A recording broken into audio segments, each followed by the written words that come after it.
Baik, selamat sore buat teman-teman jurnalis. Hari ini Provinsi Nusa Tenggara Timur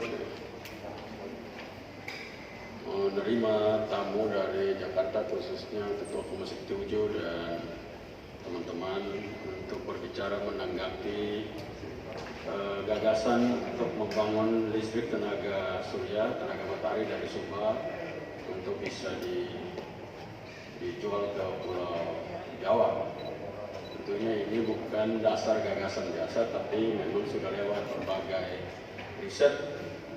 Dan hari ini Pak Sugeng Suparwoto, juga ada Pak Edi, mantan Dirut PLN, juga ada Profesor Oki, dan Pak Opik dari PLN. Semua hadir di sini untuk bagaimana menopang dan mendukung agar mimpi besar, proyek besar ini bisa berjalan. Dan ini proyek yang sangat monumental dan tentunya ini membanggakan buat Indonesia tentunya pada umumnya dan khususnya buat Nusa Tenggara Timur. Baik dari aspek ekonomi, politik, sosial, budaya, semuanya akan bertumbuh berkembang dengan baik. Karena itu pada kesempatan ini saya minta untuk Pak Sugeng, teman-teman kalau mau bertanya langsung boleh kepada siapa, Pak Sugeng atau ke Profesor Tokik dan Pak Edi ataupun teman-teman di sini, silakan aja kalau ada yang mau bertanya. Keunggulan apa yang sangat yang komparatif yang dimiliki Nusa Tenggara Timur itu menjadi dasar proyek besar ini, mega proyek ini? Ya, terima kasih rekan-rekan pers, Pak Gub, dan segenap jajarannya. Sejujurnya kita semuanya bersyukur, terperangah bahkan. Kenapa? Karena NTT ini ternyata adalah masa depan Indonesia, bahkan masa depan dunia. Kenapa? Dari hasil survei riset, dan itu sudah proven karena itu di bawah Bank Dunia dan World Bank, bahwa tingkat iradiasi atau tingkat intensitas sinar matahari terbaik di Indonesia itu ada di 2 pulau yang ada di NTT, yakni Pulau Sumba dan Pulau Timor. Dengan tingkat, dan nanti aspek-aspek teknis detail lain akan dijelaskan baik oleh Pak Edi maupun oleh Profesor Pekit dari ITB.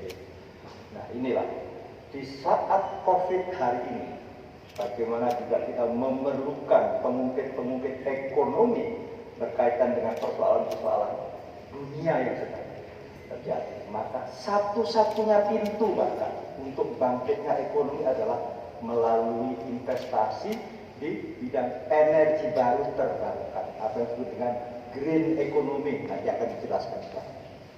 Ini hari ini itulah dunia mengarah ke sana, di mana Indonesia punya NTT. Ini mohon maaf ya, sekali lagi ini dan sudah sering didengungkan oleh Pak Gubernur, itu bukan sebuah statement yang bombastis, bukan statement bombastis. Ini adalah sebuah fakta yang memerlukan kreativitas, sudah harus di-create, di-manage, dihidupkan menjadi sebuah aktualitas, potensi menjadi aktual. Itu apa yang terjadi di NTT, khususnya untuk energi baru terbarukan, energi solar panel atau energi matahari. Potensi di 20 itu sampai 60 giga atau 60.000 megawatt. Sedangkan hari ini Indonesia secara keseluruhan hari ini itu kurang lebih sekitar 62 giga saja. Indonesia hari ini dari Sabang sampai Merauke listriknya kurang lebih 62 giga atau 62 giga. Sedangkan tadi potensi energi matahari saja itu di 20 bisa 60 giga, betapa besarnya. Nah, lantas bagaimana yang potensi itu menjadi aktual, menjadi sesuatu yang real? Sudah barang tentu konsep-konsep dasar yang semuanya baik dimensi teknisnya maupun dimensi ekonominya, dimensi sosialnya, terus harus menjadi satu kesatuan, menjadi sebuah action plan yang reliable, yang bisa dilaksanakan. Nah, kami ada dari PJCI ya, Prakasa Jaringan Cerdas. Saya sebagai Ketua Komisi 7 hari ini adalah kita melakukan semacam workshop bagaimana yang potensi itu menjadi aktual dengan berbagai skema-skema, baik skema teknis, skema bisnis maupun skema sosial yang lain. Kenapa? Karena masing-masing ada derivatnya. Kita tidak mungkin investasi menguntungkan secara ekonomi kalau secara sosial juga menjadi problem sosial. Kita tidak ingin, ingat, di zaman energi fosil ada istilah kutukan SDA, kutukan sumber daya alam, di mana di situ sumber daya alamnya besar justru jadi problem. Di Indonesia pun banyak contoh, mohon maaf tapi jangan sekali terulang. Apa yang terjadi di Aceh misalnya, betapa besarnya potensi SDA-nya, tetapi justru menimbulkan social unrest yang berkepanjangan sampai terjadi seperti itu. Nah, inilah yang kita rumuskan. Kita sungguh bersyukur punya gubernur yang memang punya sifat-sifat sifat-sifat decisive, kalau dalam siapa tegas mengambil setelah melalui perhitungan-perhitungan yang sifatnya proyektif dengan dimensi tadi, dimensi teknis, ekonomis dan sosial ekonomi. Nah, inilah jadi kalau ditanyakan tadi keunggulan apa kok bisa? Itulah potensinya. Potensi yang dimiliki NTT. Sementara dunia menghendaki ke arah itu. Dunia sekarang adalah mengharuskan energi baru terbarukan. Apalagi Indonesia sebagai negara yang telah meratifikasi Paris Agreement, itu menjadi undang-undang tahun 2016, di mana mengharuskan begini. Di Paris Agreement itu jelas terpampang bahwa tahun 2030 dengan prakarsa sendiri Indonesia harus menurunkan 29% karbon kita. Itu dengan rincian misalnya harus mengurangi energi fosil sekian. Termasuk misalnya Pertamina sekarang akan mengurangi habis bensin ron rendah, bensin pertalite ron 91 ke bawah. Kenapa? Karena ron rendah adalah polutif. Demikian juga nanti di pembangkit, di mana hari ini PLN masih kurang lebih 60% pembangkitnya dari batu bara, di mana batu bara itu memang murah secara ekonomi, tetapi polutif, sehingga itu juga. Maka dunia sekarang dengan skema-skema aturannya telah menggiring, memaksa kita semuanya untuk ke energi baru terbarukan. Energi baru terbarukan adalah selain murah, selain handal, murah, handal, harus juga sustainable, berkelanjutan. Bersih sudah pasti kan. Karena ada energi bersih tetapi tidak terbarukan. Apa misalnya? Gas. Nah, bagi NTT, Bapak Ibu sekalian, Mas-mas, bayangkan NTT selain punya potensi yang sudah tergarapkannya wisata Labuan Bajo yang berkelas internasional, itu dunia levelnya. Maka Labuan Bajo harus menjadi ikon baru di Indonesia bahwa itu tempat wisata yang clean energi. Mungkin kita sudah bicara bahkan dengan Pak Gubernur dan setuju. Kami sebagai Ketua Komisi 7 mendorong, yakni agar energi untuk transportation-nya harus clean dengan nama gas misalnya. Tetapi energi untuk listriknya harus dengan EBT. Karena ingat, gas itu tidak terbarukan, meskipun clean. Maka itulah salah satu misalnya. Kebetulan ini ada momentum bagus, Labuan Bajo akan menjadi tempat nanti G20, bahkan ASEAN Summit, yang itu adalah etalase NTT. Lantas apa untuk NTT bagi itu? Tadi, bahwa energi yang dibangun dengan large scale, skala besar. Pertama tahapnya adalah 2 giga atau 2000 mega. Pertama kasih untuk mencukupi kebutuhan energi di NTT dan sekitarnya. Kenapa? NTT potensinya luar biasa. Industri perikanan, industri tanaman dan sebagainya, semua didekati dengan cara-cara industri yang mau tidak mau kondisi simpuan sifatnya listrik harus ada.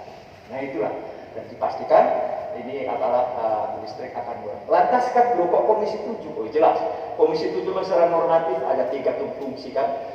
1 tugas legislasi, tugas budgeting dan tugas pengawasan. Tetapi hari ini Komisi 7 ditambah 1 fungsi, namanya fungsi problem solving. Maka dari itu saya sebagai Komisi 7 melihat potensi ini bahkan dari sejak awal apa yang potensi utamanya di NTT. Terlebih-lebih kakak Vicky ini kakak saya sendiri, jadi komunikasi intern. Saya kira itu nanti akan ditambah. Pak Edi. Pak Ketua, mohon izin. Dari yang jelaskan tadi, Pak Gubernur waktu di Sumatera Tengah juga sudah jelaskan, proposalnya sudah dibuat untuk mau diserahkan ke Presiden.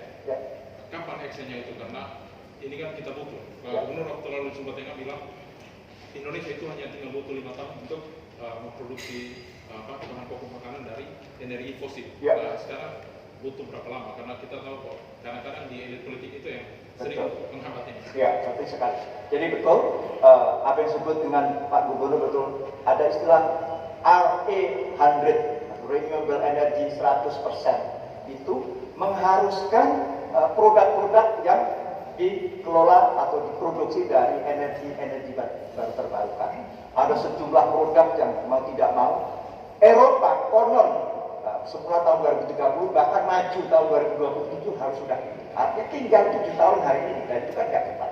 Produk apapun yang akan diekspor ke Eropa harus melalui energi baru terbarukan. Kalau tidak ditolak, itu satu. Kedua adalah bagaimana kapannya. Tercepat memang kita tadi diskusi. Kenapa tidak yang pertama misalnya bagaimana untuk melistriki ketika ASEAN Summit atau G20 di tahun 2023. Kenapa? Karena menginstal tenaga matahari itu boleh dikatakan hanya bulanan saja. 2000 mega itu paling lama diinstal 2 tahun, paling lama. Bayangkan. Lantas nanti efek turunan-turunannya kita sempat berobsesi yang itu realistis. Apa yang disebut dengan sifatnya intangible. NTT nanti harus menjadi pusat pengembangan PV atau tenaga matahari dunia, karena dunia sekarang ke sana. Maka nanti implikasikan adalah menyiapkan sumber daya manusia dan sebagainya, termasuk harus dibangun di sini akademi dan balai-balai latihan kerja bertaraf internasional. Maka sumber daya NTT, kalau sumber daya manusia NTT dengan apa yang empirik betul, ada industri tenaga matahari akan menjadi pusat belajar dunia. Bahkan tenaga SDM NTT lah yang akan nanti ke Timur Tengah, yang akan ke Eropa, akan ke China, di mana semua dunia itu sekarang sedang membangun ini. Arab Saudi dengan semakin turunnya minyak dan sebagainya, lantas mereka membangun nuklir dan lagi-lagi tenaga matahari. Bagi kita, kenapa membangun sesuatu juga harus menyerap tenaga matahari. Kita perhitungan gitu, komisi itu juga menghitung side effect atau economic scale di balik semua kebijakan itu harus juga menyerap tenaga kerja terbanyak. Nah, kita juga bahas selanjutnya akan lebih detail tentang kelembagaan. Misalnya bagaimana pola investasinya, bagaimana BUMDes bisa berperan di situ, sehingga lagi-lagi tidak terjadi apa yang disebut dengan kutukan SDA, kutukan di mana. Justru begitu. Ini dari awal kita sudah hitung. Nah, memang ada momentum bagus karena betapapun harus tadi kita hitung hanya satu. Perlunya keputusan politik, tapi dengan political will. Ya, insya Allah, karena tanggal 27 Oktober ini hari kelistrikan nasional, kami nanti melalui Pak Gubernur dan stakeholder yang lain akan menghadap Presiden.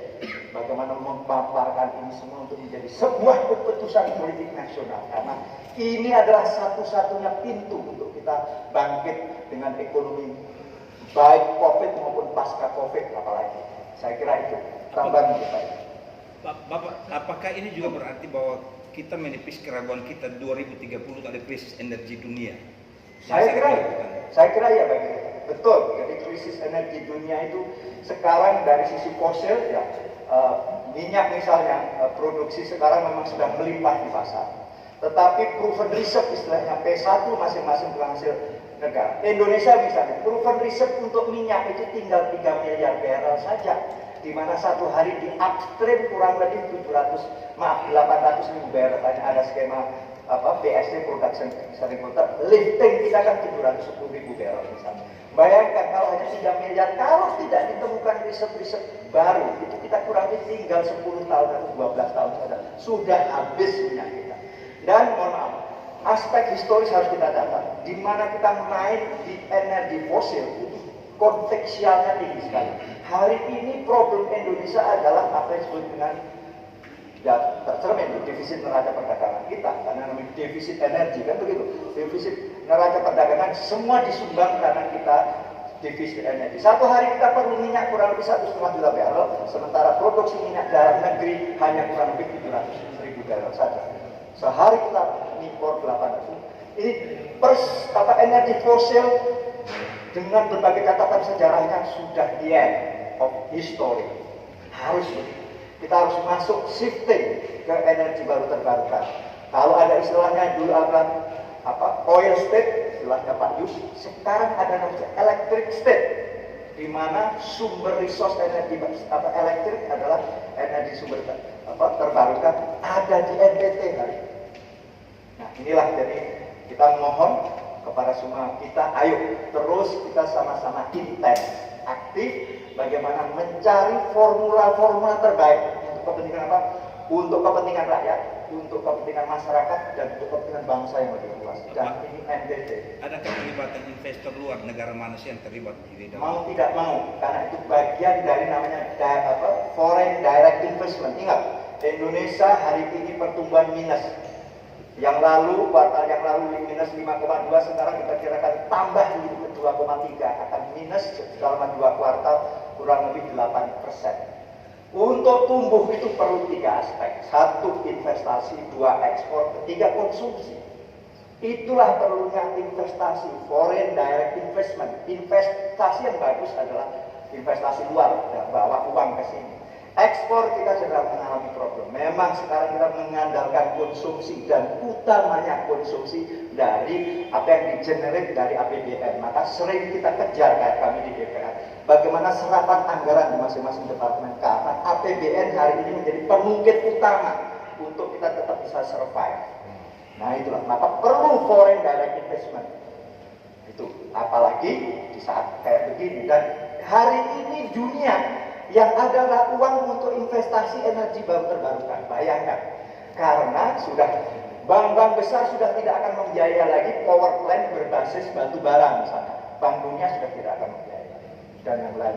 Maka inilah cepat-cepatan memang. Ini dunia sedang berebut untuk mengambil kue investasi di bidang energi baru terbarukan yang kebetulan merupakan satu-satunya kita untuk keluar dari kemelut krisis ini, dan itu ada di NTT. Maka kami intens setelah ini terus akan berlanjut, kita akan merumuskan skema-skema implementatifnya. Ingat, the sign, the solid. Kalau kita hanya sekedar mengawang-awang, tidak menjadi sebuah yang praksis, yang reliable, yang bisa di-track kalau terjadi kebuntuan di mana, menjadi sebuah sistem yang bisa dijalankan, atau action plan yang real. Saya kira semua akan ngawang-ngawang, dan kami sadar itu. Maka dari misalnya apa? Tahap pertama yang akan kita selesaikan misalnya bagaimana tadi ada event di tahun 2023 di Labuan Bajo. Maka Labuan Bajo harus menjadi etalase pertama di mana betul-betul pakai clean dan sustainable energy. Nah itulah, kita dengar memang sedang dibangun power plant berbasis gas. Itu adalah clean energy tetapi tidak sustainable. Maka kita siapkan, dorong adalah energi surya untuk melistriki Labuan Bajo. Bayangkan, menjadi ikon dunia. Labuan Bajo adalah tempat wisata yang renewable energy. Mohon maaf, saya punya pengalaman. Sebulan yang lalu saya ke Labuan Bajo 5 hari sama keluarga. Saya terkejut, saya naik kapal pinisi, ternyata solar menetes di mana-mana. Itu karang tinggal tunggu waktunya saja. Maka saya sampaikan Pak Gub, segera Pak Gub untuk transportation nelayan dan kapal-kapal itu harus shifting dari solar ke gas. Dan saya sudah lapor, dan saya sudah sampaikan ke Menteri SDM, dan setuju, saya sudah ke Pertamina, setuju akan membangun fasilitas-fasilitas gas untuk kepentingan Labuan Bajo, untuk kepentingan nelayan, dan untuk kepentingan itu kapal-kapal wisata. Ingat, Labuan Bajo adalah kita harus clean energy, sebab itu karang-karang dan sebagainya akan rusak kalau kena solar dan sebagainya. Saya kira itu. Oke ya. Coba. Mungkin satu kita minta bocoran sedikit soal bagaimana nanti model pemanfaatan dan pengembangan model pemanfaatan apa ini? mungkin minta bocoran sedikit. Saya sekarang dulu atau Ya. Sampaikan. baik, menjawab pertanyaan itu pertama-tama izinkan saya mewakili kelompok yang saat ini hari ini datang untuk mendukung Pak Gubernur dalam proyek yang kami sebut Sumba untuk Indonesia. Kenapa kami sebut itu? Karena di tengah kesulitan yang dihadapi, ya, sebagian dari kami ini ada yang akademisi, ada 5, 6, 7 profesor di dalam kelompok PJCI, 20-an PhD, ada praktisi usaha, ada mantan-mantan PLN, ya, ada juga mantan BUMN yang lain yang bergabung, dan kami melihat bahwa kelistrikan nasional saat ini menghadapi dilema. Saya kira nggak usah dijelaskan problem yang dihadapi, ya, di kelistrikan nasional, dan kita berupaya berpikir bagaimana kelistrikan ini supaya tidak menjadi beban tambahan bagi pemerintah di dalam upaya menghidupkan kembali ekonomi, tapi justru menjadi penggerak untuk pemulihan ekonomi. Nah, studi kami, kajian kami menunjukkan bahwa Sumba dengan kekayaan iradiasi mataharinya seperti tadi disampaikan oleh Pak Ketua, itu bisa menjadi titik pengungkit bagi pemulihan ekonomi. Nah, konsepnya adalah satu, kita melihat ada alokasi, ada dari lokasi tersebut ada potensi energi terbarukan yang belum termanfaatkan. Yang kedua, kemungkinan energi tersebut kalau dikonversi bisa diekspor. Diekspornya kemana? Ke Pulau Jawa. Pulau Jawa sekarang katanya over capacity. Tetapi industri dan bisnis di Pulau Jawa yang sekarang ini memakan kira-kira 90 sampai 100 miliar KWH setiap tahun, itu hanya dipasok 8,5 miliar KWH energi terbarukan. Dampaknya apa? Dampaknya adalah industri ini tadi sudah disampaikan juga kemungkinan akan menghadapi kesulitan mengekspor produknya ke negara-negara yang menginginkan proses renewable berjalan cepat. Nah, oleh karena itu kami menyampaikan gagasan dan kami mendukung penuh Pak Gubernur dalam upaya untuk mewujudkan gagasan tersebut. Atas pertanyaan bagaimana sih bentuknya nanti, ya, kita memang memperkirakan bahwa untuk tahap ini kita fokus kepada 20.000 megawatt di Sumba yang akan dibangun dalam beberapa tahap. Ya. Tahap pertama sekitar 2.000 megawatt ditransmisikan melalui kabel laut dan transmisi udara. Kalau dia masuk ke pulau, naik ke transmisi udara, masuk lagi ke selat laut lagi dan sebagainya. Dari Sumba sampai ke Paiton, Jawa Timur, ya. Jaraknya kira-kira 870 km, 180 km diantaranya akan berupa kabel, sisanya adalah saluran udara. Biaya perkiraan kita untuk transmisinya pada kisaran 1,2 sampai 1,5 miliar dolar, transmisinya saja. 20.000 megawatt yang dibangun itu kalau bertahap 2000 megawatt perkiraannya adalah 2 miliar dolar. Kalau 20 megawatt kira-kira 20 miliar dolar. Itu kan kasar saja. Tapi dari kegiatan ini kita melihat bahwa ada potensi pertumbuhan GDP, ya, untuk 2000 megawatt sebesar 1,2 miliar dolar. Ya. Dan kemungkinan pertambahan kesempatan kerja mana Pak? Berapa Pak? Tadi? Kalau compare sana 32.000. 32.000-an untuk setiap 500 megawatt. Ya.